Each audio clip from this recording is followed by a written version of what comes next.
Senusret III, o deus que marchou. Agora o nome Senusret em si significa homem da deusa Wa-Seref, mas a história não o lembraria apenas como um servo do divino. Ele se tornaria divino. Ele é um dos reis guerreiros mais poderosos de Kemet. E ele foi mais do que apenas um governante, ele era visto como uma força da natureza. Ele nasceu na poderosa 12ª dinastia, durante a era de Ouro do Médio Império, e Senusret III reinou aproximadamente de 1878 a 1839 a.C. Seu governo marcou o auge do poder centralizado no antigo Kemet, e essa foi uma época em que o Nasut não era apenas um rei, mas sim a personificação viva de Ma'at, a ordem divina. E Senusret impôs Ma'at com fogo e aço. Agora, a fronteira sul sempre foi instável, e essa é a Núbia.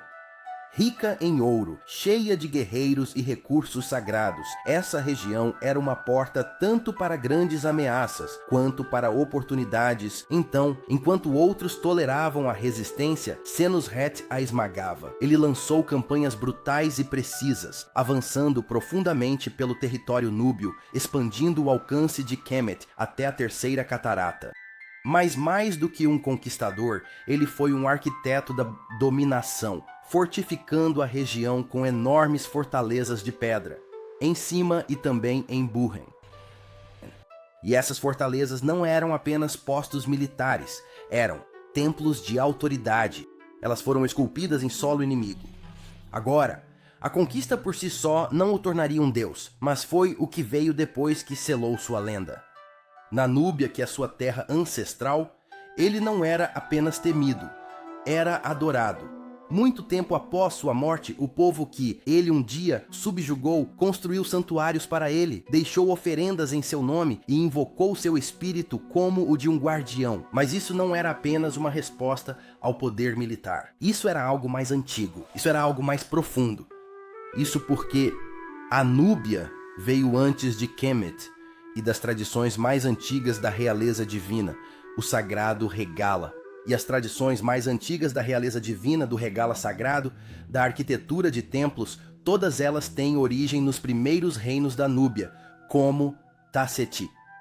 Kemet não conquistou a Núbia, ela retornou. E Senusret III, guerreiro de Ma'at, nascido no Vale do Nilo, pode ter sido visto não como um governante estrangeiro, mas como uma personificação local desse poder ancestral. Assim, aos olhos de alguns núbios, ele não era apenas um invasor, era a manifestação dos deuses nascida de sua própria terra. Ele retornou com armas, templos e um mandato divino. Seu rosto tornou-se parte da terra, sua imagem esculpida na pedra dos penhascos, sua essência fundida ao reino espiritual, não um deus apenas de Kemet, mas de toda a cosmologia do Nilo. Ele uniu os papéis de Horus, o rei, Montu, o guerreiro, e Osíris, o imortal.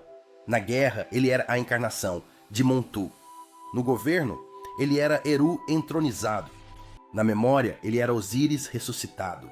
Até mesmo suas estátuas contam uma história. Elas não retratam um deus jovem ou idealizado, mas alguém que era um titã cansado, que carregava o peso da realeza recém-imposto sobre ele. Ele era um vaso mortal esculpido para cumprir esse legado divino. E mais tarde, outros Nazuts, Tutmés III, Seti, Essinum e Ramsés II, todos seguiriam seus passos. Mas eles caminharam à sombra de um deus que já havia marchado, já havia conquistado e se tornado uma lenda. Senusret não era um mero Nasut. Ele era a tempestade no horizonte do sol. Ele era o deus que marchava. Ele era o julgamento de Ma'at envolto em carne humana.